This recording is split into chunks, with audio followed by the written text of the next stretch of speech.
Apa? Jadi gini, wajah Temen lu kamu udah tuh, bohong ya? mimik kamu itu kalau berbicara apa itu penuh kebencian, saya lihat penuh Ya kebencian. indikatornya apa? Salah, Mimik salah, wajahnya salah, gimana? Mm-mm. Nggak apa-apa. salah. Jadi gini Pak dosen. Kita tahu umat Kristen ini kadang kalau bicara itu tuh seolah terlihat pinter tapi kosong. Ini contoh. Ketika Uniriva ini membuat sebuah statement dan argumen, memang mungkin terdengarnya awalnya tuduhan, tapi ketika terbukti bahwa kamu itu tidak berakal, maka itu bukan lagi tuduhan, tapi itu fakta. Nah, mari kita kembali. Kamu tadi menuduh saya penuh kebencian. Coba diksi saya yang penuh kebencian itu apa? Coba diulang. Oke, saya bedakan. Misalnya saya laki-laki nih, istri saya ditampar. Kamu diam aja, kamu liatin kan. Berikan pipimu sebelahnya. Kan kamu ngingetin firman Tuhan. Begitu Kristen sejati seharusnya menurut Anda. Iya. Oke. Untung saya Islam sih. Kalau nggak gimana nasib saya ya. Punya suami kayak gitu ya. Saya ditampar orang, suami saya malah diam aja, terus suruh saya kasih sebelahnya lagi. Kasih kan?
Assalamualaikum warahmatullahi wabarakatuh. Bertemu lagi dengan channel Kristologi Muslim, channel yang akan memperlihatkan diskusi dan debat lintas agama. Pada kesempatan hari ini, semoga kita semua dalam keadaan sehat walafiat, selalu diberikan kesehatan, dan segala macam urusan dilapangkan, dipermudahkan, dan dilancarkan seperti apa yang diharapkan, dan juga diberikan segala kecukupan ekonomi, rezeki yang berlimpah yang tidak pernah habisnya dari Allah Subhanahu wa Ta'ala. Di video kali ini masih seperti biasa, saya akan memperlihatkan diskusi dan debat lintas agama di mana nantinya apologet Islam dan oknum Kristen akan saling bertanya dan menjelaskan agama masing-masing. Yang mana kita akan bisa menilai mana agama yang benar-benar bisa diterima dan dipahami secara akal pikiran manusia yang berakal. Di video ini juga kita akan melihat diskusi dan debat Uniriva dan apologet Islam lain dengan beberapa oknum Kristen yang mana kita bisa mendapatkan ilmu dan pengetahuan tentang ajaran Islam dan ajaran Kristen. Dan bagaimana berjalannya diskusi ini, apakah akan berjalan tenang dan santun atau malah sebaliknya memanas, di mana biasanya oknum Kristen jika tidak sanggup menjawab pertanyaan dan juga tidak terima ajaran dan isi kitabnya dibahas, mereka akan emosi dan marah, bahkan sampai menghujat pribadi atau ajaran. Nah, daripada penasaran dengan diskusi dan debat ini, mari kita simak saja videonya sekarang. Ya, saya kutip kata-katanya ya. Saya kutip kata-katanya. Apabila di Indonesia dilegalkan untuk titik-titik-titik, maka aku akan hidup bersama kamu. Ya, ulangin lagi. Apabila di Indonesia gereja Kristen titik-titik-titik diperbolehkan untuk titik-titik-titik, maka aku akan hidup bersama kamu. Tuh. Berani bantah? Hajar. Bagian bikin apa enggak itu? Bukan Bikin apa ini enggak? bukan yang mau ke Jerman kemarin. Cuma Itu lain ngomong lagi. doang. Itu enggak. WhatsApp-nya ditunjukin. Gitu. Ya, jadi jangan mengidolakan orang-orang, teman-teman, di dunia TikTok itu. Ya, dunia TikTok ini dunia fake. Kembali semua ke gereja. Ini hanya extra news variable. ya, segala macam problema yang ada di TikTok ini hanyalah representasi dari kekristenan. Jangan jadikan patokan atau tolak ukur gitu. Demikian.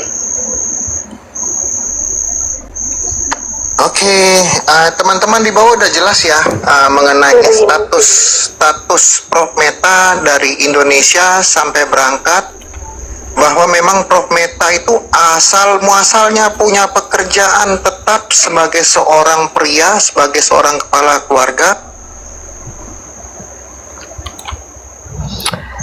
Oke, gue ngomong dulu. Oke, bismillahirrahmanirrahim. Assalamualaikum warahmatullahi wabarakatuh.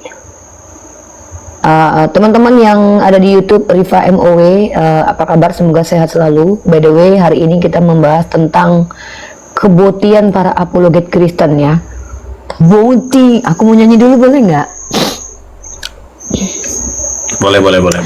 Siapa sangka apologet Kristen ternyata ada yang boti permanen mengajarkan ajaran agama Kristen. Ternyata boti suka lubang tai. Ada tai-tai. Waduh. Lubang tainya disebutin sih Pak nih.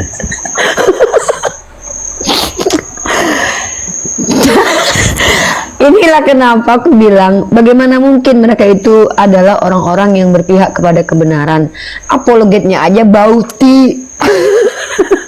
Enggak, siapa ini yang boti? Gue penasaran nih, kok ada yang boti? Dia tak kasih tahu namanya. Coba, ini katanya tuh orang terkenal, apologet terkenal loh. Pendukungnya nyerang saya. Apologet. Tuh, Saya kan ini nggak mungkin.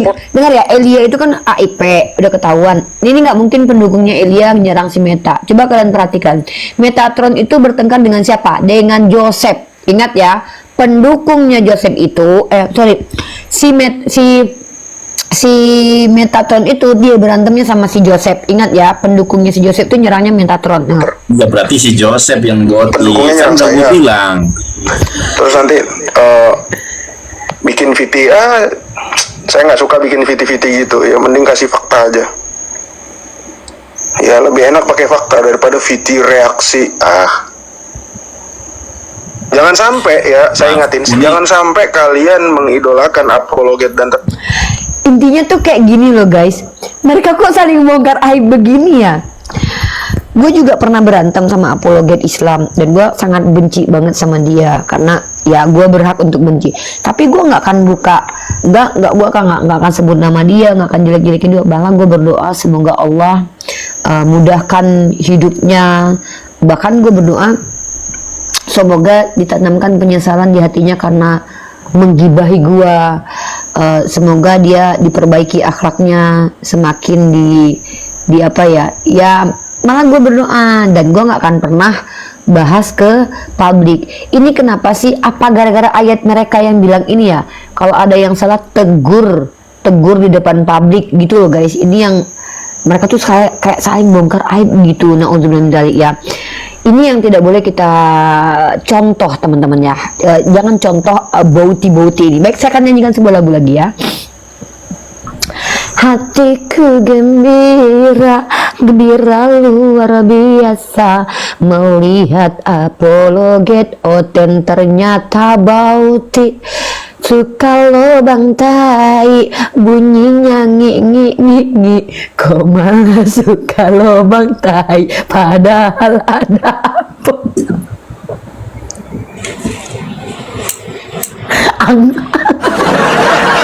Nih, kalau indikasi kuat si Joseph, kenapa nih? Kenapa ada indikasi kuatnya si Joseph? Karena dulu gini, sayang sekali nih gua nggak screenshot. Jadi si Joseph ini kalau ada apa-apa kebiasaannya itu posting di story. Nah, si Joseph ini di posting di story. Berantem sama siapa? Posting story. Aku DM-an sama gua di posting story. Nah, si Joseph itu pernah berantem sama Ki Ahmad. si kiamatnya bilang, kamu ini aslinya boti katanya. Nah itu di screenshot sama si Joseph, dibuat story. Jadi semakin kuat dugaanku ini. Oke, kita nyanyikan sebuah lagu. Kalau teman-teman Kristen nggak Udah percaya, bunyi tanya dulu. si kiamat ya. Karena kiamat kan komplikasi sama si Joseph. Udah Oke, gue nyanyi silakan. dulu. Ternyata yang boti itu Cecep, sukanya lobang tai, bunyinya ngik ngik ngik ngik. Padahal kenapa Joseph kamu kan lumayan ganteng sedikit, tapi sukanya lobang tai, ngik ngik ngik ngik ngik. Salah, gua nggak pas. Kalau itu bunyinya bukan ngik ngik ngik, prot prot gitu loh, Riva. Prot. Oh masa bunyinya ngik ngik, nggak, bukan gitu. Emangnya besi ngik ngik prot. Coba diganti liriknya, bunyinya prot prot itu. Hatiku tak menyangka Cecep ternyata dia pecinta lobang tahi, bunyinya prot prot prot prot. Nah itu baru cocok itu. Poh gitu kan, bunyinya poh gitu. Prot prot poh. Mereka ini kan apologet ya, dan mereka ini diidolakan sama umat Kristen gitu. Tahu-tahu ada yang buka celana. Nggak, aku ingat, guys, denger ya guys, aku ingat banget ya, si Lina Wijaya itu dia ngasih nama anjing, dikasih nama Riva. Terus dia bilang Al-Quran itu adalah ayat prostitusi, dan dia bilang kalau aku tuh adalah LONTE, karena aku ada, menurut dia tuh aku ada skandal PCS, aku ada skandal ini kata dia. Terus dia ada pamerin foto mirip wajah aku yang tidak ada baju gitu kan, mirip aku wajahnya, ditampilkan di TikTok dia. Waktu itu aku bilang ini orang nggak bisa menyerang argumen kok malah nyerang pribadi ya kan. Ternyata nggak lama kemudian, tepatnya kemarin terbongkar kalau dia lah pesundal sejati ya kan, upah sundal yang dikuduskan gitu. Nah kemudian si Cecep ini kan dulu lumayan agak baik ya Nandar ya kan, lumayan lah ya Nandar ya. Makin lama kok makin marah, makin ngamuk, ternyata bauti, ya ampun. Tapi kalian lihat deh cara gesturnya si Cecep ini kalau ngomong tuh memang kayak laki-laki yang gimana gitu, agak beda dengan laki-laki beneran gitu. Hatiku tak menyangka Cecep ternyata dia suka lobang tai, bunyinya prot prot prot prot. Dibongkar Prof Meta kelakuan dan aibnya, mereka bersundal bawa-bawa gereja. Ini ada yang gondrong nih. Ini gondrong nih, Kristen atau Muslim? Malah turun dasar gondrong. Au au au au au au au. Guys, kita juga butuh hiburan lah guys. Lagian kenapa sih kita nggak masalah kita mempertontonkan kedurjanaan mereka, karena mereka penghujat. Dengan mempertontonkan kedurjanaan mereka, Ustadz Awan bilang itu bukan gibah, karena mereka memang biadab, mulutnya kan kurang ajar sama agama kita, gitu loh. Ya kita kalau diskusi ya ada orang diskusi, kita diskusi. Si Joseph kebutiannya dibongkar-bongkar sama Prof Meta, padahal dia apologet, terkenal katanya dengan kebutiannya. Jangan kalian bilang halo. Belum. Halo, selamat malam. Ini moderator kan? Lu malas banget deh emang ya. Pasti lu mau tidur. Enggak, gua nanya, lu moderator kan? Udah Nandar, udah. Si Joseph ternyata boti, suka lobang tai, ada tai-tainya. Kenapa sih lubang tokai? Ya ampun, kalian tuh, mau maaf nih aku nanya buat kalian pecinta lubang bubur nih, enaknya apa sih? Kan bau, pas kalian tarik itu kan bau, soalnya kan ada pucuk ubi, cabe.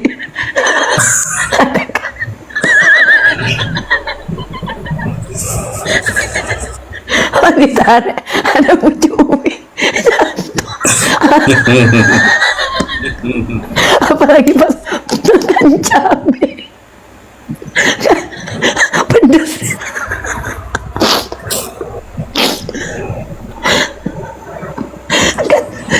Misalnya kan pas ceprot gitu kan, ditarik keluar, apa nih keluar sikit nih bang, sikit keluar bang, apa nih dek, apa itu kuning hijau, adek tadi makan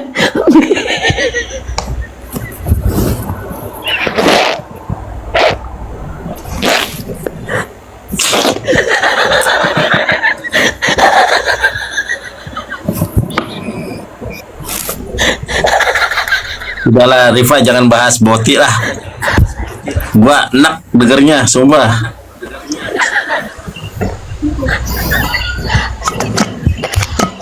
Halo, Ya, Kristen atau Muslim Putra?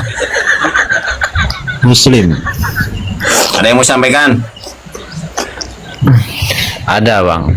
Apa? Langsung to the point. Itu pembahasannya lubang tai itu gimana itu bang? Udah nggak usah nggak iya penting bahas itu ada bang.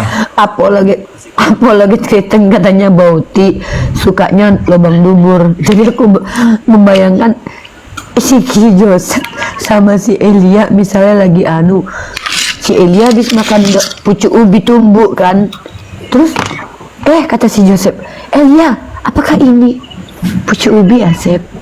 Waduh, kenapa nggak kau tahan? Dato kita ada jadwal malam ini.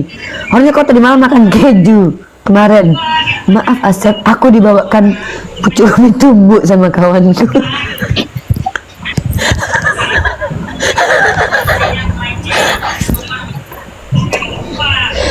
Ya Allah,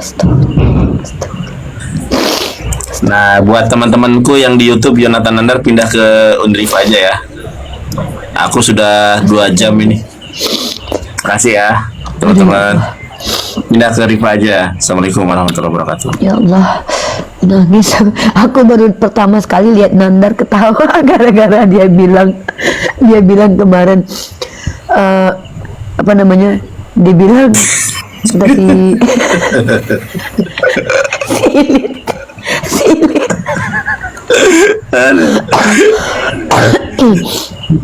Ada lagi nih si Agatha bilang ini nih. Amanda itu gunting di luar nikah ya. Kenapa lah mereka dibongkar aib kawan-kawannya sendiri, ya ampun. Apalah kalian Kristen. Amanda siapa sih? Yang itu, yang dulu itu. Nggak tahu. Yang Dia Cina kan sama itu. dia. Yang Cina itu. Nggak, dia lagi mereka tuh lagi ngegibahin sesama mereka, Nandar. Ya ampun. Iya tahu. Maksud aku yang Amanda itu yang ini, yang Cindo itu kan. Apa? Nggak tahu. Oke Putra ya, diturunkan dulu ya Putra, kita lagi ini. Intinya gue baru Putra, pertama jangan ngeliat Nandar bahas-bahas yang ketawa ini. sampai gue sholat, sampai gue ini, sampai gue sholat itu terakhir sujud akhir apa ya, mau antara 2 sujud itu gue ketawa, gue tahan ketawa gara-gara gue lupa ngecilin suara si Nandar. Gue mau ulang sholat tuh tanggung karena udah mau selesai, begini-gini sholatnya gitu, gara-gara dia ketawa gara-gara bilang silit, katanya silit, katanya. Janganlah kayak gitu, bagus panggil orang. Ya Baglor. Gini Baglor. Ada otak. Namanya itu Silitonga gitu kan. Gua kan biasanya kalau misalnya kita gua bangsu gitu. Nandar susah dia dengan ketawa, si Nandar ketawa sampai ketawa sampai nangis dia. sampai orangnya mau nangis juga tuh loh. Marah loh orangnya.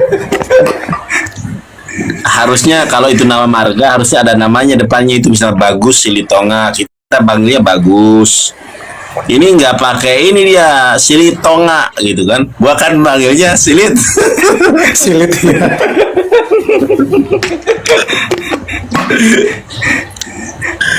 Tapi ada yang menarik loh Bang Nanda. Antara Edwin Hutagalung ya, alias Bobby. Edwin Hutagalung alias Bobby alias Metatron gitu kan. Namanya panjang itu. Bukannya Edwin Huta Barat. Bukan Huta Galung, Huta Barat ya. Edwin Huta Huta Barat. Barat. Sorry ya, Huta Barat. Edwin Huta Barat alias Bobby. Bobby itu botak biadab gitu kan kata siapa? Walabu. Botak biadab. Dikonyol-konyol teman-teman ini. Botak biadab Bobby alias Metatron gitu kan. Jadi kan antara pertarungan antara dua, antara Edwin dengan Rudy ya kan, Rudy Skyrock gitu kan. Bukan sama Joseph juga. Coba gitu ya? sama Joseph Sama juga. Sama Joseph juga berantem. Oh itu. Iya. tapi ramai lagi nih, Rudy Waklabu itu diserang oleh Rudy Simamora. Nah ini menarik lagi nih ceritanya terkait donasi. Nah ini asik lagi nih Bang Nonton. Terus Edwin melawan Lina Wijaya ya kan, versus, dan Edwin menantang kepada siapapun juga membuktikan dia punya kesalahan apa tidak gitu kan. Ini menarik, sok bijaksananya si Edwin Metatron mencoba melawan para apologet oten lain. Nah rame ini kan Bang Nanda kalau kita lihat permainan mereka ini, permainan buka aib gitu kan. Terus apa lagi ya, Elia Miron itu dibongkar oleh Lina sebagai seorang yang memiliki penyakit hips ya, hasrat ingin pipis gitu ya kan. Nah, ini kan menarik ini. Coba kita lihat pergerakan mereka itu. Iya, mereka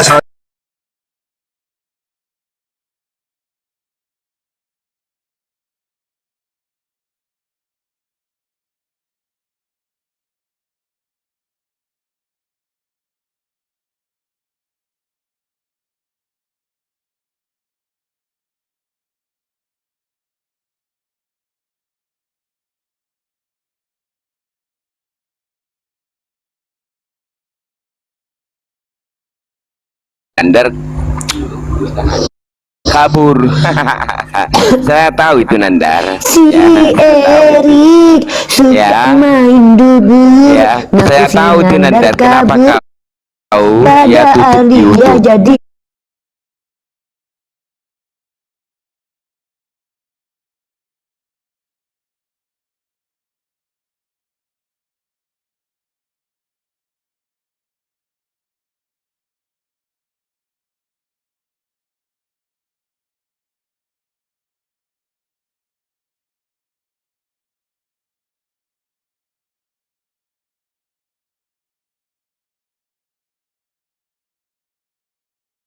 dubur Memang Elia. kamu gentle. Ngik, Ya, ngik, jangan di ngik, mute. ngik. Jangan di mute. Ngik, ngik, ngik. Ya. Wah, Jangan. ada Ada bodyguard. bukan pertanyaan saya gentle. yang mengirikan. Tunggu, aku tanya dulu. Ini yang bodyguard aku nih bener nggak mampu menjadi bodyguard aku? Unifa bodyguard. Takut Serius? saudara seluruh dunia Diam kau ingat. Erik, aku lagi lihat Pasti ada. saya diturunkan. Diam kau Nggak dulu. akan berani. Ini diam dulu. Ini yang menjadi bodyguard Unifa nih siapa ini? Ayo. Saya umumkan kepada seluruh Kamu dunia. siapa? Kau, Ya. kau diam dulu kau. Ada yang menjadi bodyguard aku itu. Diam kau. Pasti saya Hatiku diturunkan. gembira, apologet Karena- orang mau nyanyi nih ah. Sangat Hatiku menyakiti tapi gembira. pakai data ya. Ih, saya. kau turun kau Ya. aku. Hatiku gembira, apologet mereka berserak semua gara-gara buka celana si Lina Wijaya sukanya daun muda kalau cecep Elia lobang dubur incarannya prot prot prot prot prot prot prot prot Ang. ang.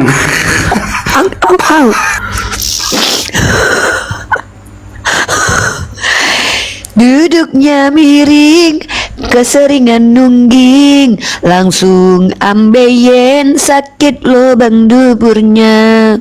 Gara-gara nungging, sering dipakai nungging, makanya Elia nggak jadi ke Amerika. Entah kenapa mereka terbuka aibnya, gara-gara mulutnya menghujat kerjaannya. Si Cecep, si Joseph, ternyata bau titi, sukanya lobang tai karena ada tainya. Udah, males. Jorok mau beli medali ing ing ing ing ing ing ing ing. Teman Kristenku, cepatlah kalian sadar, perwakilan kalian semua pada maksiat. Ada yang bauti juga berselingkuh dengan berondong yang padahal dia masih bini orang. Si Agatha pamer sudah menikah dia, padahal sepertinya menutupi aibnya. Parah udah males Ada nggak sih orang-orang Kristen yang kayak dulu beda banget ya, Prof. Dulu tuh kita tuh yang lawan kita tuh nggak ada celah aibnya dan mereka tuh pakai data kayak Martinale, Lamsen gitu, nggak kayak gini-gini. Kenapa kok yang di TikTok tuh kok berantakan banget perilakunya gitu loh? Kenapa gitu loh? Ya karena mungkin ini mereka kan hanya sekedar sampah gitu kan, sampah yang nggak berguna, sampah yang tidak punya kualitas intelektual. Coba kayak seperti yang dulu kan zaman kita Zoom, mereka menggunakan data, perang data kita, ya enggak. Tapi kalau di TikTok bagaimana? Mereka hanya modal congor. Ya kalau namanya sampah ya gimana berguna, Rifa. Akhirnya kan terbongkar semua. Keburukan mereka kan kebongkar semua. Ya enggak logikanya. Nah itulah fakta kalau misalnya orang yang berkualitas pasti akan di tempat yang baik gitu, tempat yang berkualitas. Tapi kalau orang tidak berkualitas atau orang yang hama atau sampah, pasti tempatnya juga buruk gitu kan. Contoh seperti para pelajar OTN sekarang ini. Itulah fakta gitu sebenarnya. Ya enggak? Ya. Gitulah. Apologet Kristen bermasalah semua, kalau nggak lobang dubur, kalau nggak lobang depan. Entah kenapa mereka itulah kerjaannya, padahal katanya mereka adalah utusan gereja. Ya, kalau mereka sampah, kita Islam jangan ikut-ikutan jadi sampah. Guys, tau nggak? Aku tuh pernah berpikir begini. Nih kita ngobrolin tuh harus ada edukasi. Jadi kadang kesabaran kita menghadapi penghujatan mereka itu nggak dibayar tunai hari ini tuh nggak. Misalnya kayak si Lina tuh berapa kali menghujat agama kita gitu. Berapa kali? Jujur ya, si Lina Wijaya ini aku ingat banget Lina Wijaya ini bilang kalau aku tuh pesundal segala macam. Dia ngejar-ngejar berondong, sementara gue dikejar-kejar berondong, guys. Emang parah. Kalau aku malah nggak ini.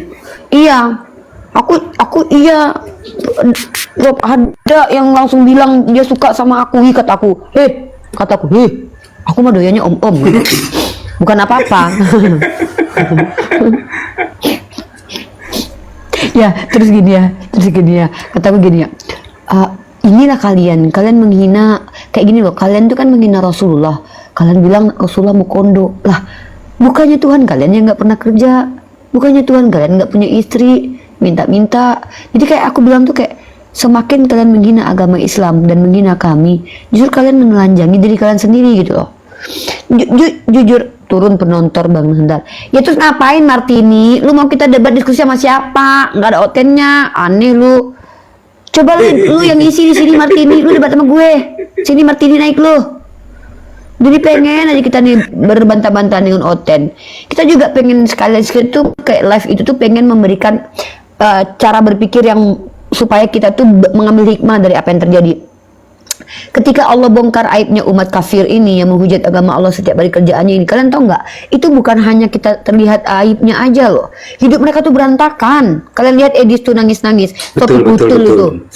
Sophie Kuntul kan bilang kalau dia itu pengen pulang ke Indonesia. Karena apa? Dia kerja 8 jam terus harus nambah shift. Artinya mereka tuh menderita. belagu gayanya. Betul. Jadi beda dengan kita, mah beda. Aku sebanyak-banyak apapun masalah aku itu selalu Allah berikan pertolongan di saat-saat terakhir gitu. Maksudnya apa ya, nggak patut lagi aku mengeluh di hadapan Allah gitu loh, walaupun aku dapat masalah indah itu, tapi tetap aku, ya Allah, beginilah kalau kita tuh kayak memuliakan agama Allah, jadi kita tuh akan dijaga sama Allah gitu. Tapi kalau si mereka kan sok-sokan tuh merendahkan diri kita, kayak Yuli tuh sok-sok kaya, tapi mereka sendiri tuh berantakan guys, berantakan banget hidup mereka itu semua rata-rata. Serius, si Joseph itu kelihatan si RK tuh kelihatan psikisnya loh. Halo. Betul. Halo, assalamualaikum. Agamanya apa bro? Ya Islam lah kak. Oh, waalaikumsalam. Ada musik Iting, nah begitu lebih baik jangan nyanyi. Kalau nggak suka kau pergilah Iting. Kami di sini bukan cuma edukasi, ini TikTok. TikTok ini bukan kampus. Dengarkan baik-baik. Di TikTok ini kita mengedukasi sekaligus menghibur.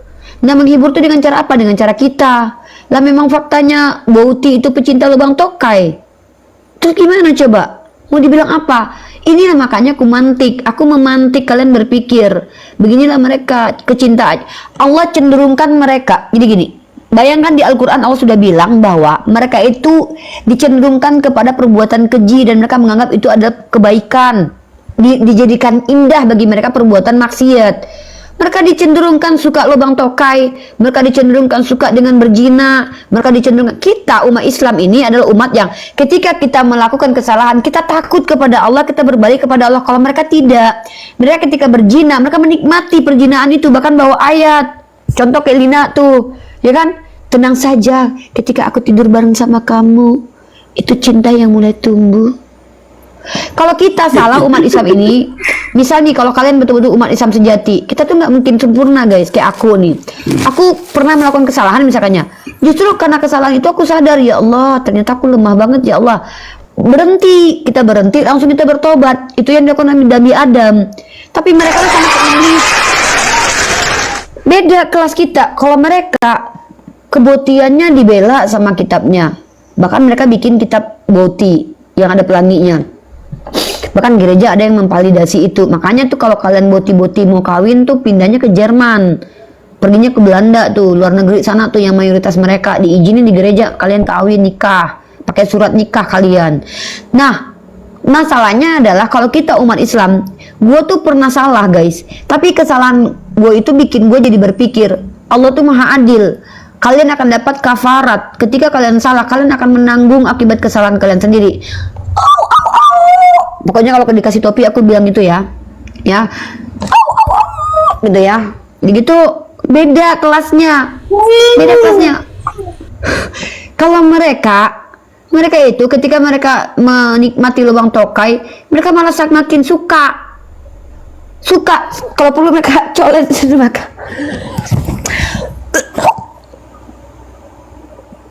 Gitu. Dicenderungkan, makanya mereka nanti dikasih makan zakum sama Allah. Kalian tahu kan makanan ahli surga itu apa? Zakum. Karena mereka suka makan tokai di dunia. Ahli neraka, zakum ahli neraka bukan surga. Ahli neraka. Salah ngomong. Astagfirullahaladzim. Ya gue kan manusia nandar saking menggebu-gebunya. Ahli neraka dikasih makan zakum. Astagfirullahaladzim, maaf. Gitu. Jadi kita belajar. Gue pernah salah, bukan berarti gue bangga dengan kesalahan gue. Bahkan dalam Islam kita dilarang membuka aib kita sendiri. Supaya apa? Batak bersama Israel. Ini komentar lucu nih. Batak bersama Israel. Emang kau diterima? Orang Batak diterima sama Israel? Aduh Majang. Kau dibilang goyim. Kau tahu nggak? Suku-suku di luar Yahudi atau Israel itu dibilang goyim kau. Masya Allah. Aku nyanyilah buat kakak yang kasih aku kereta barusan. Jig si Joseph Boti, jug si Elia Haife, jug si Lina Berjina, jug si Edwin Botak mencak buli. Jugi jagi juk, tai pudin selingkuh. Jugi jagi juk. Si Joseph Boti, ya Allah, astagfirullahaladzim, ya Allah, ngeri banget. Lagi Jugi jagi Si RK punya si RK. Si RK nya belum. Si RK itu dia ada kelainan psikologis. Lu lihat aja, dia pertama ngemis-ngemis minta diskusi sama kita. Ayolah Uni, diskusi sama saya. Lu sakit jiwa RK. Isabel perempuan gila. Saya sama seperti Yesus yang dituduh gila ya. Saya sama Yesus itu nasibnya sama. Saya Nabi Muhammad, Yesus nasibnya sama. Yesus itu dituduh tidak waras lagi. Sama seperti saya. Memang kami orang-orang yang menyebarkan kebenaran ini akan dituduh gila guys ya. Ini dia dalilnya. Nasibku ini sama seperti ayang Yesus, dituduh tidak waras lagi. Ini dalilnya, dia dituduh tidak waras lagi. Waktu kaum keluarganya mendengar hal itu, mereka datang hendak mengambil dia, sebab kata mereka ia tidak waras lagi. Jugi juk, dia tak waras. Jugi juk. Uli Tobing, oke, ini dia dongeng. Uli Tobing berkata, ini dia dongeng. Baik, kutunjuk.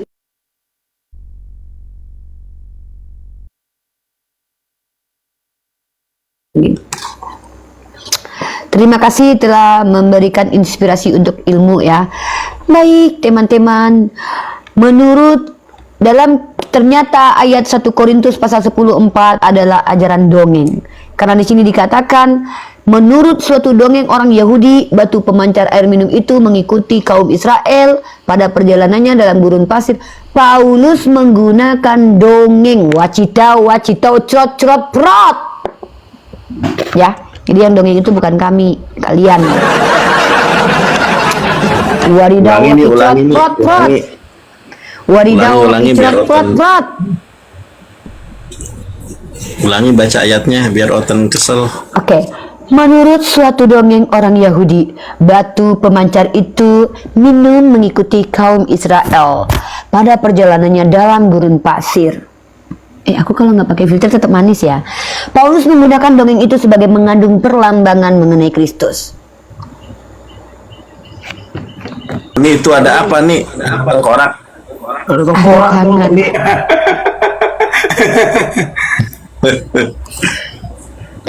Gitu ya. Apa? Mari, ada Oten. Ya, Kasih Zid, agamanya apa bro? Kristen, saya Kristen. Oh, Kristen. Baiklah. Di sini Anda boleh bertanya saja ya. Uni jangan pakai itu nih, kepalaku pusing liatnya. Pusing. Oke, Kayaknya Kasih Uni Rifa ini dekat sama Allah ya. Oh iyalah, kami umat Islam mah dekat sama Allah. Saya mau nanya aja. Kecuali pas baca, sebenarnya kami dekat sama Allah. Kecuali pas kami baca Bible. Pas baca Bible tuh kami dalam keadaan hina nisa banget karena kami harus membaca ayat-ayat yang maaf ya, kayak marilah kita memuaskan birahi, suamiku tidak di rumah. Saya mau tanya sih dari apa-apa. Gimana Rifa ini setelah dekat sama Tuhan itu gimana perasaannya atau ketenangannya itu, jiwanya gimana? Wah, tenang banget lah. Kalau orang Islam itu ketika contoh gue dilaporin sama si Dosma tuh, gue ketemu sama penyidik, nggak boleh takut. Kenapa? Karena kita dekat sama Allah, kita tahu Allah akan melindungi. Beda sama Edis. Si Edis kan apologet tuh, belum apa-apa udah kabur ke luar negeri. Nah, jadi beda kelas kita apologet Islam dengan apologet Kristen. Apologet Islam itu nggak perlu ngaku-ngaku pikul salib, tapi kami hadapi karena kami sangat percaya kalau kami benar kami dibela Allah, kalau kami salah kami tidak dibela Allah. Seperti itu kami percayanya. Jadi makin dekat sama Tuhan sampai saat ini juga makin tenang lah jiwanya ya. Oh, bukan cuma tenang, happy, bahagia, begitu. Iya. Karena saya melihat kayaknya Rifa ini penuh kebencian. Saya lihat omongannya yang keluar selalu kebencian. Jadinya kayaknya kalau biasanya omong yang keluar dari kebencian itu timbul dari hati, jadinya ketenangannya kayaknya nggak ada gitu. Kalau saya lihat sih. Oke, Kasih Zaid, kamu belajar psikologi secara profesional nggak? Iya, ada belajar sih. Ada. Apa? S2, S1? S1. S1 psikologi di mana? Di kampus apa? Nggak perlu dibahas lah itu. Kayaknya saya Kenapa melihat sih harus berdusta? Gini loh, kenapa harus berdusta untuk melegalkan apa yang kamu tidak mengerti? Kamu tahu tidak? Menilai seseorang itu penuh kebencian atau tidak, itu tidak bisa hanya sekedar melihat hanya sebentar. Ada proses yang harus dilakukan. Makanya para psikolog dan psikiater itu punya metode untuk menilai seseorang itu punya kebencian atau tidak. Nah, lu tadi bilang gua penuh kebencian. Indikatornya apa? jadi gini, wajah Pertama lu udah bohong ya. mimik kamu itu kalau berbicara apa itu penuh kebencian, saya lihat penuh Ya, kebencian. indikatornya apa? Mimik wajahnya salah. gimana? Nggak apa-apa. Jadi gini Pak dosen. Kita tahu umat Kristen ini kadang kalau bicara itu tuh seolah terlihat pintar tapi kosong. Ini contoh. Dia mengatakan bahwa saya itu penuh kebencian. Saya tanya indikatornya apa?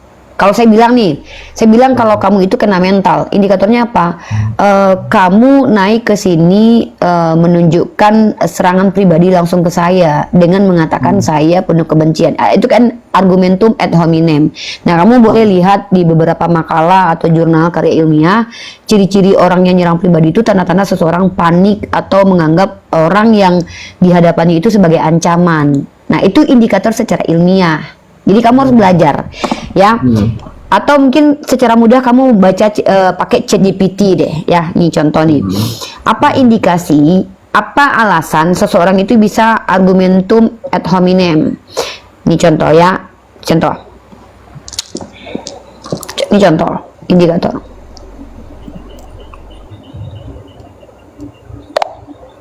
Halo ChatGPT. Hello, how are you doing today?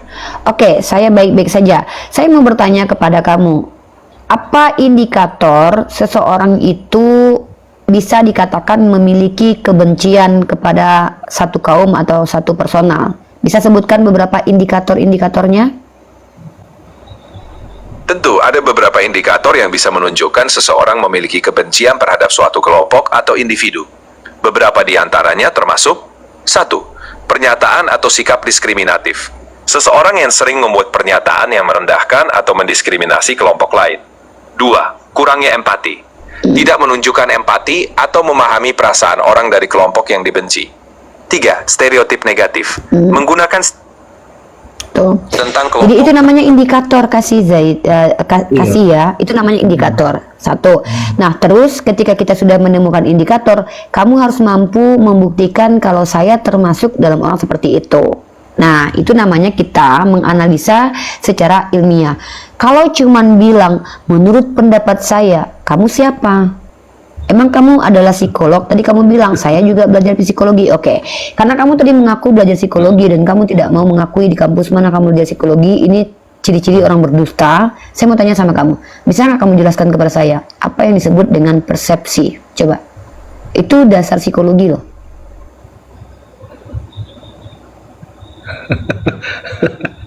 Atau definisi psikologi bisa nggak jelaskan ke saya? Itu Biar kan kami tadi tahu.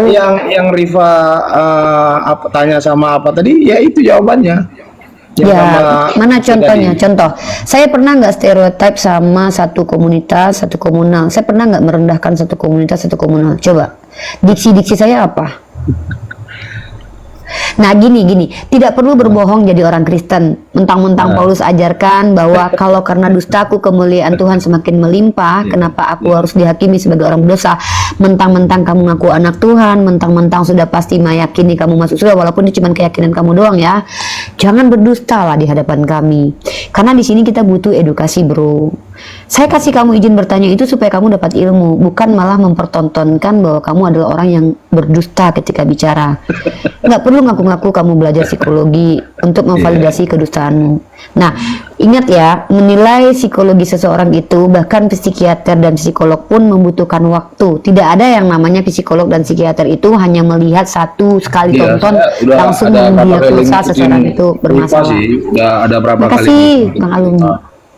Oke, kalau begitu coba tunjukin satu diksi aku yang merendahkan satu kaum dan tunjukkan satu narasi aku yang stereotype sama kalian. Coba bisa sebutkan ulangi kata-katanya nggak? Beberapa pernah saya lihat itu yang Rifa tuh bilang bahwasanya Yesus itu raja sek ya, pernah saya lihat, pernah ngomong gitu. Ini nih kamu harus belajar.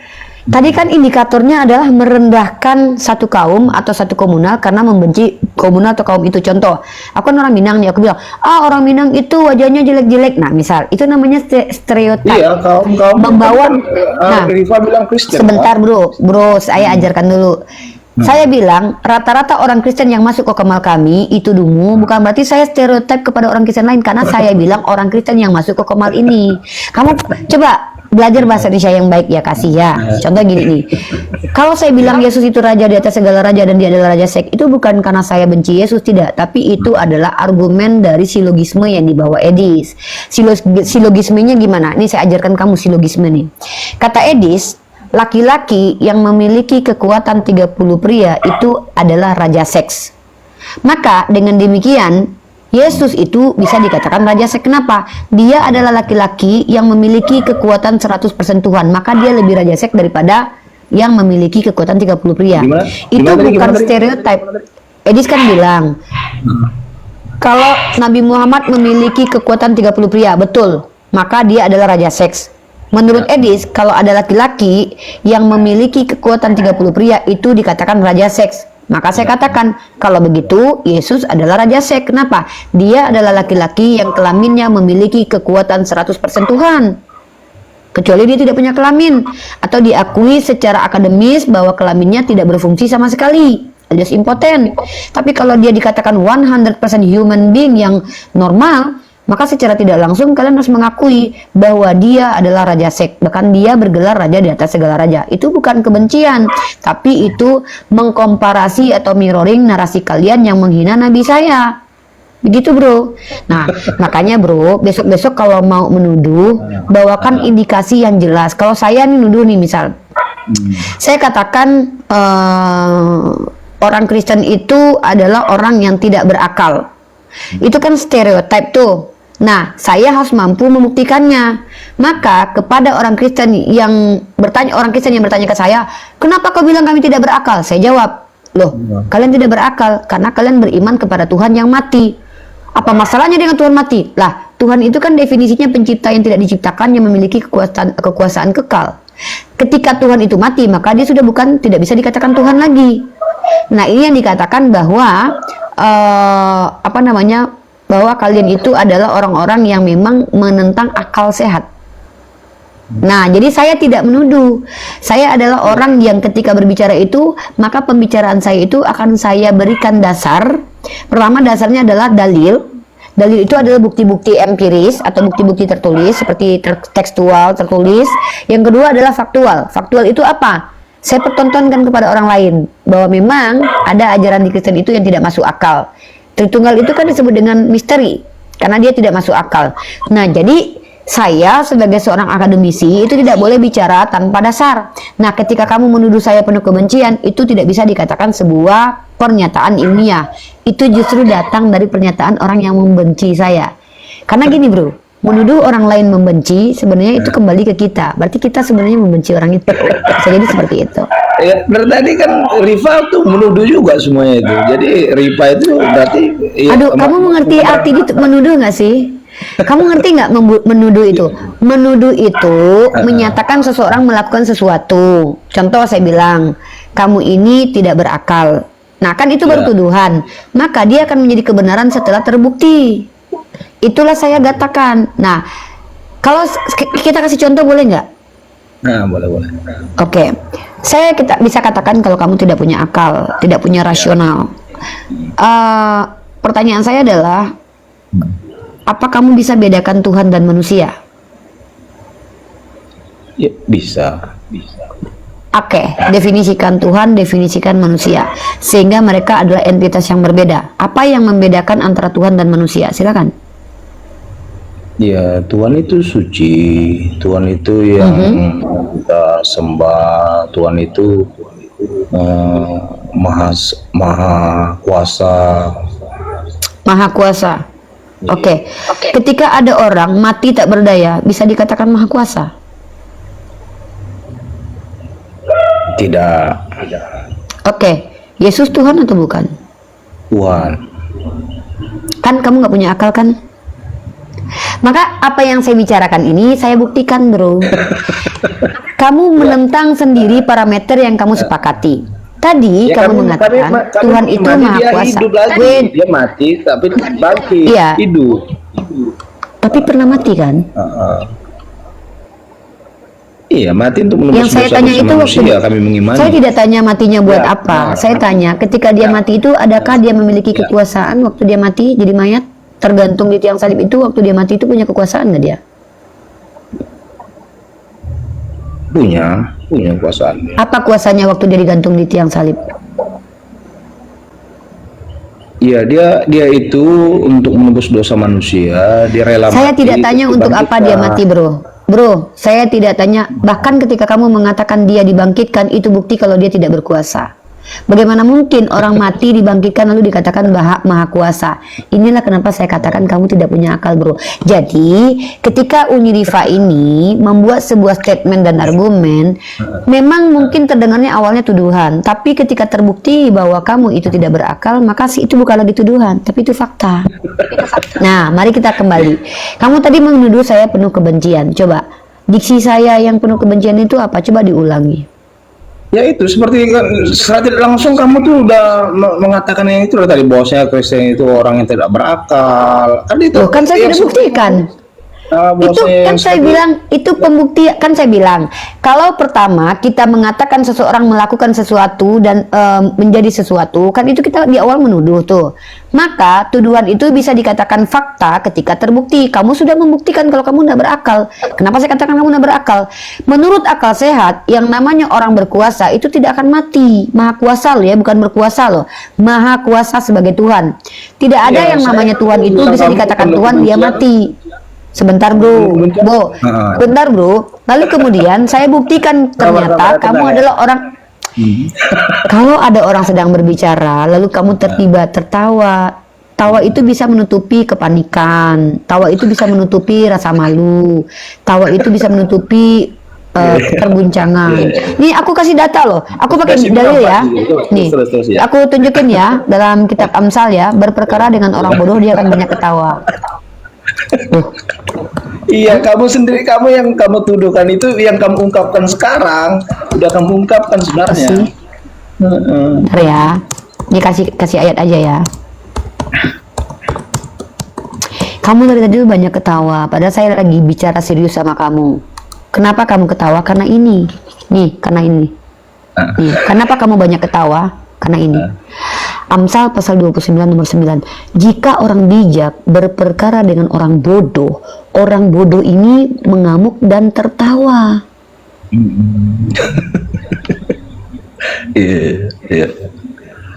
Padahal nggak ada lucu.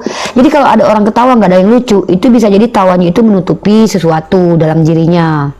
Mungkin dia kena mental, mungkin dia malu, mungkin dia menertawakan dirinya sendiri, atau kita nggak tahu. Karena ketawa itu secara natural itu terjadi ketika ada yang lucu. Jadi kalau nggak ada yang lucu tiba-tiba ketawa, bisa jadi mungkin dia ODGJ. Ya, dari tadi saya lucu gini. Kamu mengatakan di mana saya membuat kuncian, kamu posting, kamu searching di HP tadi. Bosnya itu semua yang kamu apakan itu. Dari tadi kamu mengatakan itu.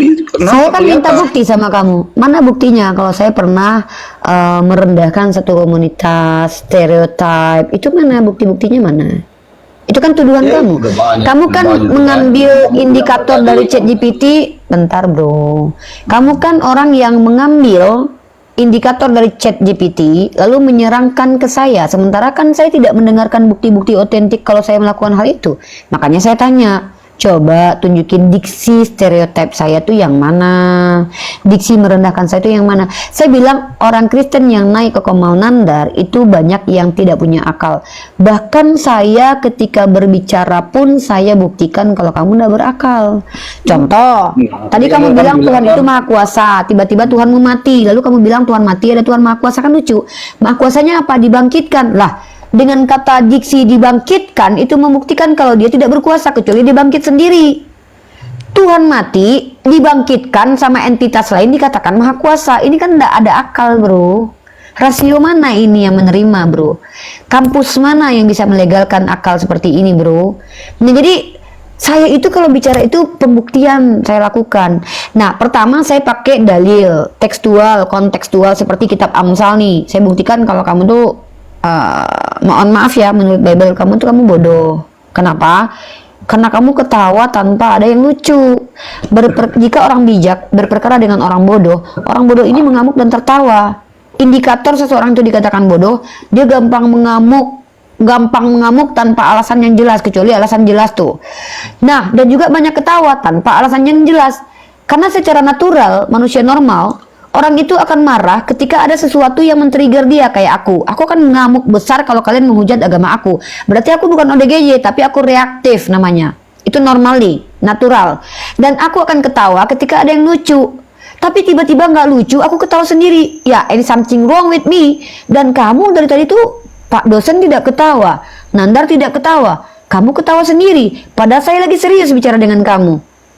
Nah, berarti any something wrong with you. Maka kayaknya yang perlu berobat secara psikologis itu kamu, bukan saya, bro. Iya, benar. Tapi saya cuma mau nanyakan itu aja sih, dari awal, dari dulu saya mau nanyakan, Uni kan udah dekat sama Tuhan. Kalau memang benar Uni dekat sama Tuhan, pastinya jiwa Uni tenang. Pasti. Tapi kalau tidak ada ketenangan, berarti Uni perlu pertanyakan itu nih. Kalau ada, tapi Uni lah yang bisa menjawab itu ya. Ciri-ciri seseorang tenang tuh bisa kita lihat, bro. Pertama, ciri-ciri seseorang tenang itu kita bisa lihat dari status story WA, lihat postingannya, kemudian lihat kesehariannya. Kalau kayak orang seperti saya ini yang hidupnya itu diajarkan untuk menyongsong kematian, untuk mempersiapkan bertemu dengan Allah, maka yang kami lakukan itu setiap hari adalah mencoba mengedukasi publik, mencoba untuk belajar terus, gitu loh. Nah, dan kalau misalnya kamu lihat aku tuh tidak tenang, kamu akan melihat aku banyak mengeluh. Itu orang tidak tenang, ciri-ciri orang nggak tenang tuh, kayak Edis tuh. Aku udah pergi ke Amerika, aku cari Tuhan. Itu tidak tenang. Atau aku juga pengen pulang ke Indonesia. Di sini aku kerja 8 jam, shiftnya 2. Atau membuka aib orang lain di publik. Maka itu orang-orang yang tidak tenang, bro. Nah, kalau orang-orang seperti saya ini, semua pengalaman hidup dan kejatuhan orang lain saya sampaikan untuk diedukasi ke publik agar publik merasakan bahwa ketika orang jatuh jangan tertawakan mereka, belajar dari kejatuhan mereka supaya kita nggak jatuh, atau ambil sikap. Jadi saya sampaikan, makanya kami umat Islam itu tidak senang membuka aib orang lain di depan publik seperti kalian. Itulah bukti seseorang itu tenang atau tidak. Lagi-lagi kamu ketawa. Iya, lagi-lagi kamu mengatakan tadi kami tidak suka membuka aib, sementara kamu membuka aib terus, gitu masalahnya. Aib jadi siapa? Tunggu. Wait a minute. Membuka aib itu definisinya apa, bro? Coba saya mau tanya, membuka aib itu definisinya apa? Bisa jelaskan ke saya? Nggak perlu lah ke situ kayaknya. Kayak kita bahas yang lain. Oke. Saya yang kasih kamu ilmu ya. Saya kasih ilmu. Kamu tahu tidak? Definisi membuka aib itu adalah membongkar perbuatan keji seseorang yang dia tutupi, dia sembunyikan, lalu disebar-sebarkan, itu membuka aib. Yang kami lakukan bukan buka aib, tapi mempublish kembali apa yang sudah terpublish. Karena kami konten kreator. Untuk apa? Untuk supaya umat Islam dan umat Kristen lainnya bisa belajar bahwa ternyata apologet Kristen rata-rata kelakuannya biadab. Jadi berpikirlah kalau mau mengidolakan seseorang. Ada yang boti, ada yang selingkuh dengan berondong padahal masih istri orang. Gitu bro. Nah itu namanya bukan membuka aib, tapi membahas yang sudah terpublish, karena memang dipublish. Sendiri kalian sendiri sama kalian. Tadi maksudnya istri orang tadi gimana? Contoh kayak si Lina Wijaya, dia istri orang, dia akui depan publik, dia bahkan dibongkar sama selingkuhannya yaitu Cecen bahwa dia itu tidur berdua, sementara dia ngaku bahwa dia istri orang. Itu bukan membuka aib, tapi membahas yang sudah terpublish, karena perempuan ini adalah perempuan yang, sorry ya, bicaranya agama, tapi menyerang pribadi orang lain seperti saya. Ternyata dia sendiri pesundal, mengatakan Al-Quran itu adalah legitimasi persundalan. Tautonya dia yang gratisan. Nah ini tidak disebut dengan membuka aib. Lagi pula itu membuka aib itu di dalam Islam ya berlakunya. Untuk orang penghujat agama itu tidak berlaku seperti itu. Kami harus menjaga marwah orang yang bermarwah. Orang-orang penghujat agama Islam itu tidak ada marwah. Mereka hina dina. Bahkan mempertontonkan kehinaan mereka itu hal yang biasa. Kenapa? Mereka layak begitu. Karena mereka menghina Al-Quran saya. Jadi tolong sebelum Anda bernarasi, Anda pahami dulu apa yang Anda ucapkan. Seperti membuka aib, artinya apa sih? Contoh kayak saya nih, saya punya aib dari, saya tahu ada saudara-saudara saya yang berdosa nih. Contoh, Lord Oreo ini dia suka ngupil ya, sambil makan, minum teh dia suka ngupil, tuh kan aib tuh. Saya bilang di publik, kalian tahu nggak? Lord Oreo kalau lagi minum kopi, dia suka ngupil tuh. Itu, dia Lord Oreo dia nggak suka kalau saya bilang itu ke publik. Nah itu namanya gibah. Kalau dia tidak melakukan hal itu namanya fitnah. Kami di Islam itu ada aturannya bro. Iya.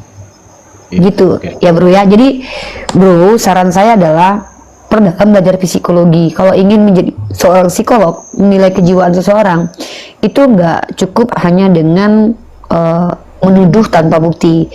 Saya adalah orang yang juga belajar psikologi karena saya dulu prodinya PAI, Pendidikan Agama Islam. Untuk gelar SPD saya itu harus banyak mengenal psikologi anak didik. Tapi karena saya konversi, akhirnya saya menjadi sarjana sosial insya Allah. Jadi saya belajar tentang psikologi sedikit-sedikit, psikologi umum. Makanya saya tanya, kamu tahu nggak arti persepsi? Karena itu psikologi umum, persepsi, kemudian ada yang namanya ilusi, ada yang namanya delusi, ada yang namanya halusinasi. Itu harus dipahami dalam ilmu kejiwaan atau psikologi. Itu dasar. Kalau itu tidak kita pahami, sulit kita membedakan mana kebohongan, mana yang halu, mana yang fakta. Benar. Seperti itu. Nah, jadi saya pengen teman-teman saya yang Kristen di atas ini tuh tercerahkan, bukan dengan kebencian. Kita memang beda keyakinan bro, tapi saya tuh tidak ada alasan benci Anda, kecuali Anda menghujat agama saya. Gitu. Itu salah ya. Saya kan gini, sekarang gini deh. Kita belum kenal, Anda tidak pernah ketemu saya tidak pernah ketemu Anda, kita tidak saling berhutang satu sama lain. Apa alasan saya benci Anda? Gini, prinsip saya itu gini bro, mencintai itu kadang nggak ada alasan, tapi membenci itu harus ada alasan. Saya kalau membenci seseorang nggak ada alasan, berarti saya ODGJ, and something wrong with me. Berarti kok apa psikologisnya bermasalah. Membenci itu harus ada alasan, membenci itu harus ada alasan. Maka saya tanya, kalau kamu membenci seseorang, apa alasannya menurut kamu? Silakan kamu jawab. Enggak, saya enggak mau membenci karena menyakitin hati saya, lebih baik saya lupakan aja terus. Nah, kadang saya bingung dengan umat Kristen ya. Mereka mengatakan saya tidak mau membenci. Coba kamu buka Lukas pasal 14 nomor 26. Silakan, bro. Coba buka aja, saya lihat ini. Buka aja. Baik. Mudah-mudahan kamu dapat ilmu di sini karena room ini memang untuk mengedukasi khusus untuk kalian kawan-kawan Kristen ya. Dapat hidayah ya. Kalau hidayah sih aku ragu sih, karena hidayah itu hanya untuk orang berakal. Orang tidak berakal tuh nggak bisa dapat hidayah. Mainkan. Tapi tenang aja. Sorry ya bro. Bro. Ini bro. Lukas pasal 14 nomor 26. Saya mau tanya, silakan kamu pahami sendiri, kamu jelaskan ke saya bagaimana cara kamu memahami ayat ini ya. Jikalau seseorang datang kepadaku, ini dalam tanda kutip adalah Yesus ya, dan ia tidak membenci bapaknya, ibunya, istrinya, anak-anaknya, saudara-saudaranya, laki-laki atau perempuan, bahkan nyawanya sendiri, ia tidak dapat menjadi muridku. Tadi kamu bilang kamu nggak punya kebencian, tapi itu perintah dalam Bible untuk memiliki kebencian kepada keluarga. Jadi saya bingung nih, Anda kan saudara Kristen nih. Di dalam Kristen itu disuruh membenci. Dan itu bahasa aslinya pengertiannya bukan seperti itu menurut saya ya. Oke, saya kasih kamu teks aslinya ya. Kata membenci itu dari kata apa? Dari kata miseo. Dan miseo itu tidak ada diksi lain selain membenci, ya. Nih. Membenci, membenci, dibenci, bencilah, membenci, tidak mencintai, membenci. Jadi tidak ada terjemahan lain dari kata miseo ini yang diterjemahkan ke membenci ini. Maka ya kalian mau merubah maknanya ya berarti ya kembali lagi kalian tidak patuh kepada bahasa asli kitab kalian. Dan bahkan secara tekstual diterjemahkan membenci. Kalau kamu punya makna lainnya silakan. Itu hak kalian menafsir kitab kalian. Tapi masa tafsiran ayat keluar dari tekstual, tercabut dari tekstual? Ampunilah musuhmu dan berdoalah kepadanya. Malah disuruh mendoakan musuh kita. Nah ini saya coba, saya tahu ayat itu. Ini kenapa saya bilang agama kalian itu agak sedikit membingungkan kita.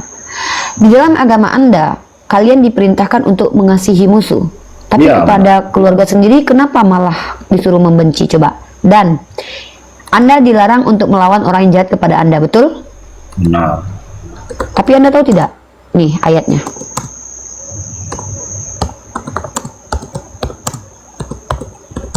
Maaf ya, ini saya harus memakai dari kitab Anda karena Anda Kristen. Ya, nggak apa-apa.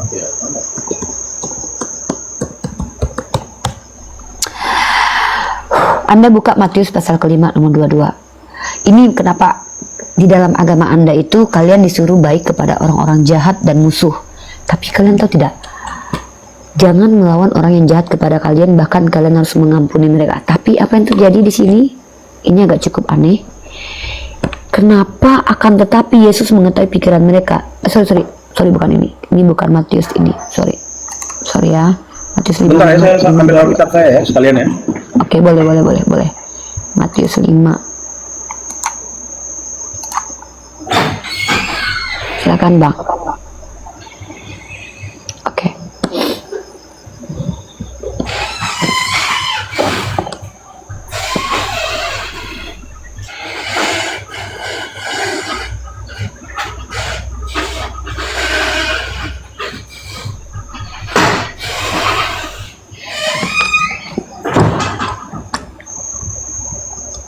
Oke.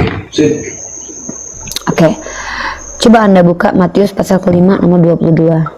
Dan tadi Lukas pasal 14 nomor 26. Bentar ya. Matius berapa tadi? Yang Matius 5 nomor 22. Silakan dibuka, dibaca. 5 ayat 22.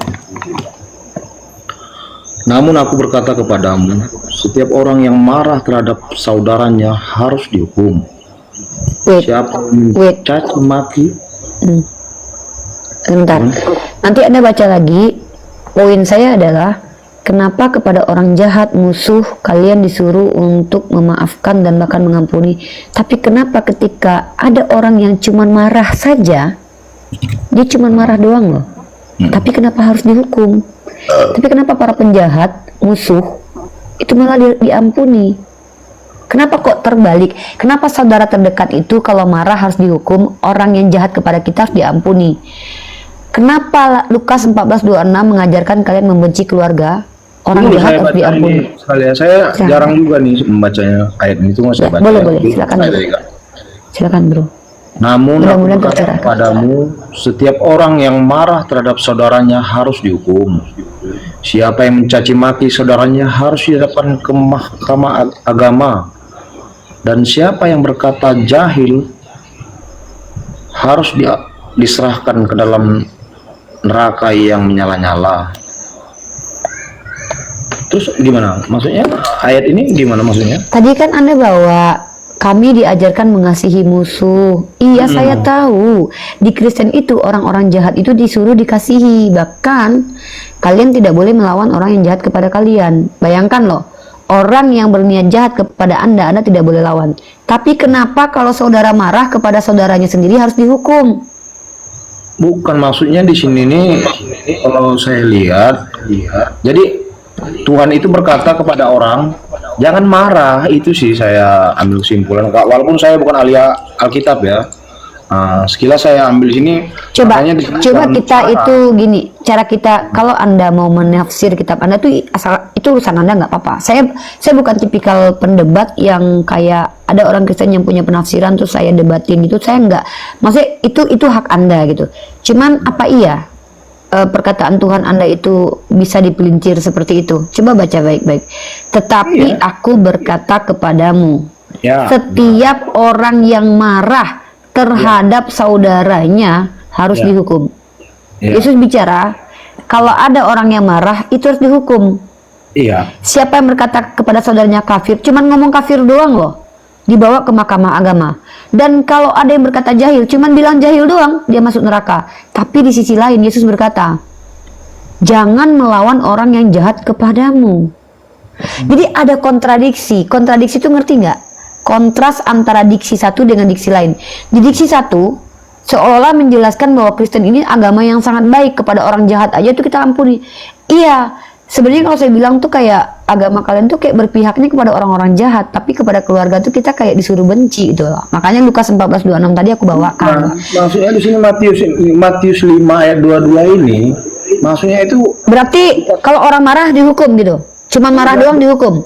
Tapi kalau orang jahat kepada kita tidak dilawan. Artinya di sini kan aku berkata kepadamu, Tuhan ya, aku saya lihat sini ya, Tuhan berkata kepadamu, setiap orang yang marah terhadap saudara, berarti dikatakan setiap orang yang marah kepada saudaranya, berarti mengatakan jangan marah. Kalau dia marah berarti dia dihukum Tuhan. Itu lebarnya. Nah, kalau dia marah dihukum nggak? Tunggu, yang menghukum di sini siapa? Setiap orang yang marah harus dihukum. Orang yang... Kamu tahu tidak? Pertanyaan saya adalah, berarti kalau dia marah harus diapakan? Dihukum. Kenapa di ayat lain Yesus berkata, jangan melawan orang yang jahat kepadamu? Kenapa orang jahat tidak boleh dilawan, tapi kenapa orang cuma marah? Orang tuh marah itu tidak semua buruk loh. Saya contoh nih, saya lihat anak saya berzina nih. Di sini dia jangan marah. Bentar bro. Apakah Anda tidak akan marah melihat istri Anda tidur dengan laki-laki lain? Marah. Boleh nggak marah menurut Anda secara naluriah? Secara naluriah boleh. Dan itu disuruh hukum sama Tuhan Anda. Iya, makanya kita berupaya jangan Maka marah. Anda dilarang marah. Berarti Anda tidak boleh marah ketika istri Anda tidur dengan laki-laki lain. Kalau firman Tuhan mengatakan tidak boleh. Oh, jadi kalau Anda lihat istri Anda tidur dengan laki-laki lain, apa yang harus Anda lakukan? Tersenyum.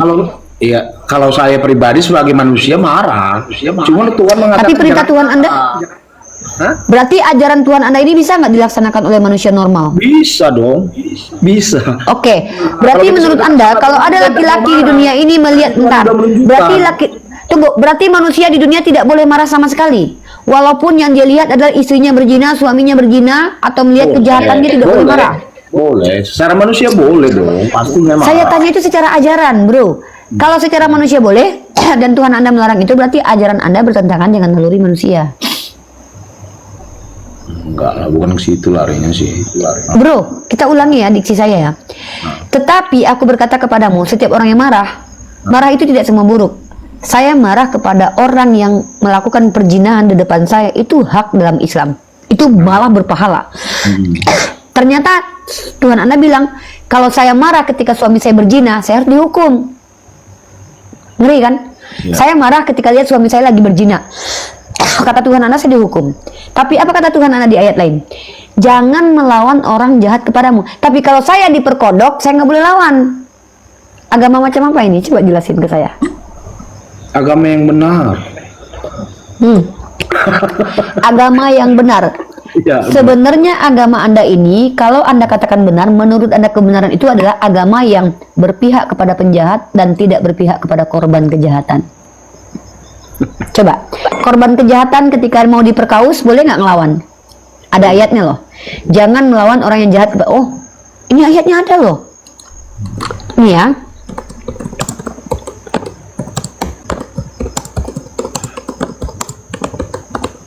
Sekarang Anda baca ayatnya.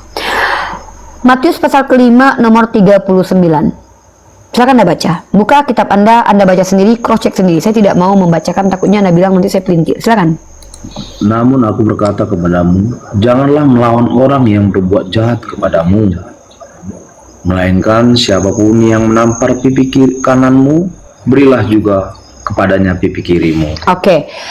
Kalau ada istri Anda ditampar laki-laki jahat, Nah, apa yang Anda lakukan? Marah atau menyuruh istri Anda kasih pipi sebelahnya? Marah. Tapi di Nah, sini kemarahan berarti Anda itu menurut saya di sini, Wait, saya sebentar, bertanya. sebentar. Nah, Sebentar, saya lagi nggak cerita tentang. Saya mau mengartikan ini, maksud saya pernah dengar ini para pendeta mengatakan, jika ditampar pipi kananmu berilah pipi kirimu. Maksudnya di sini jangan membalas, itu sih maksudnya, bukan dikasih sih maksudnya itu. Kalau jangan membalas bukan di diksi itu, bro. Bentar, bro. Anda lucu ya.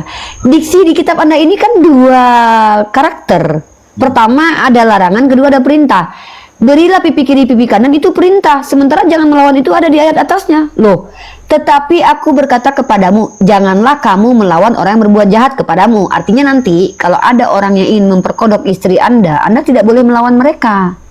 Maka perintahnya adalah melainkan siapapun yang menampar pipi kananmu berilah juga kepadanya pipi kirimu. Jadi kalau seandainya Anda lagi jalan sama istri, ada orang tampar istri Anda tidak boleh melawan. Dalilnya mana? Janganlah kamu melawan orang yang berbuat jahat kepadamu. Ketika ada penjahat menampar istri Anda, itu berbuat jahat kepada Anda atau tidak? Ya, benar. Jahat dong sama Anda, kan istri Anda yang dipukul. Ya. Maka Anda dilarang melawan mereka. Tapi iya, makanya saya bilang, tetapi perintah Tuhan Anda kepada Anda, kalau istri Anda ditampar, Anda akan bilang sama dia, "Dek, kasih yang sebelahnya lagi ya." Karena itu perintah. Jadi ada dua diksi di sini. Satu larangan, larangannya apa? Jangan melawan. Itu jangan jangan melawan itu jangan diturunkan di ayat berilah pipi kiri pipi kanan, tidak. Jangan melawan itu ada di atasnya. Kan ada ini kan ada dua diksi ini, bro. Kenapa kok malah dilarikan makna ke ayat sebelahnya? Ini dia, janganlah kamu melawan orang yang berbuat jahat kepadamu. Satu diksi. Ini larangan. Larangannya apa? Jangan. Ini ada kata jangan loh. Kata jangan ini kan larangan. Tapi perintah. Melainkan apa? Siapapun yang menampar pipi kananmu berilah juga kepadanya pipi kiri. Nah, ini kenapa saya katakan lucu? Untuk diri sendiri dan keluarga tidak boleh bertahan dan melawan. Tapi jikalau orang marah kepada kita, hukum. Saudara marah kepada kita, hukum. Ada apa dengan ajaran Kristen? Kenapa kok berpihaknya kepada orang-orang jahat terus gitu loh? Artinya di situ Kenapa kok ayat ini melegitimasi kejahatan gitu loh? pengertianmu sama pengertian saya berbeda. Mungkin Nah itu makanya ya. saya tanya, cara pengertian Anda tentang Matius 5:39 ini apa? Anda bilang tadi jangan melawan lah, memang jangan melawan kan itu larangan. Yang maksud saya melainkan apabila ditampar pipi kiri kasih kanan ini gimana cara memahaminya? Memahaminya dia tidak membalas kejahatan, tidak harus dibalas dengan Iya, kejahatan. tidak membalas itu kan ini, bro. Gimana sih, bro? Tidak membalas itu kan ini. Janganlah kamu melawan orang yang berbuat jahat. Artinya tidak membalas kan? Nah, perintah ini yang saya tanya. Maksudnya gimana nih? Kata Yesusnya gimana nih? Ini disuruh Yesus buat ditampar pipi kiri kasih kanan. Ini gimana? Apa itu maksudnya? Itu perintah atau bukan sih? Atau omon-omon saja? Iya, benar perintah. Ya udah, Anda tahu perintah Yesus itu harus diikuti atau harus dibiarkan begitu saja? Dong, harus diikuti. Apa perintahnya di situ? Perintah Yesus apa di situ? Jangan membalas kejahatan. Itu larangan, bro. Masa nggak bisa bedakan perintah sama larangan sih? Iya, jika ditampar pipi kirimu berilah pipi kanan, jika tampar pipi kananmu berilah pipi kirimu. Anda sudah tahu secara bahasa itu adalah perintah. Ya, benar. Anda ikuti tidak itu perintah itu? Ya kalau kita dalam Tuhan bisa diikutin. Ya karena saya ini belum dalam Tuhan sepenuhnya. Nah itulah dahsyatnya Kristen itu kasih. Jadi menurut Anda orang Kristen yang benar-benar Kristen itu adalah ketika istrinya ditampar dia tidak melawan dan diam saja, bahkan menyuruh istrinya, "Dek sayang, berikan yang sebelahnya." Gitu. Itu yang itu Kristen sejati. Nggak harus seperti itu. Nggak harus seperti yang seperti kamu contohkan. Oke, saya bedakan. Misalnya saya laki-laki nih, istri saya ditampar. Kamu diam aja, kamu liatin kan. Berikan pipimu sebelahnya. Kan kamu ngingetin firman Tuhan. Begitu Kristen sejati seharusnya menurut Anda. Iya. Oke. Untung saya Islam sih. Kalau nggak gimana nasib saya ya. Punya suami kayak gitu ya. Saya ditampar orang, suami saya malah diam aja, terus suruh saya kasih sebelahnya lagi. Gitu. Kasih kan, luar biasa kan. Sorry, bagi saya itu bukan kasih tapi tolol. Bagi saya itu tolol banget. Karena seorang suami itu kewajibannya adalah menjaga kehormatan. Nomor Ripanya Gak ada urusannya. Gak ada urusannya dengan Anda itu. Gak ada urusan. Itu pribadi. Bagi saya itu tolol. Saya akhiri diskusi dan debat para pelogit Islam yang telah memberikan kita ilmu dan pengetahuan tentang ajaran Islam dan ajaran Kristen. Semoga ilmu yang kita dapat dari diskusi dan debat ini dapat membentengi kita dari pemutatan yang mana pada saat sekarang banyaknya misionaris-misionaris mencari muslim yang awam untuk dimurtadkan. Saya akhiri video ini. Terima kasih kepada saudara-saudari muslim semua yang telah mengikuti diskusi ini sampai habis. Sampai ketemu lagi dan nantikan video-video diskusi dan debat apologit Islam selanjutnya. Assalamualaikum warahmatullahi wabarakatuh.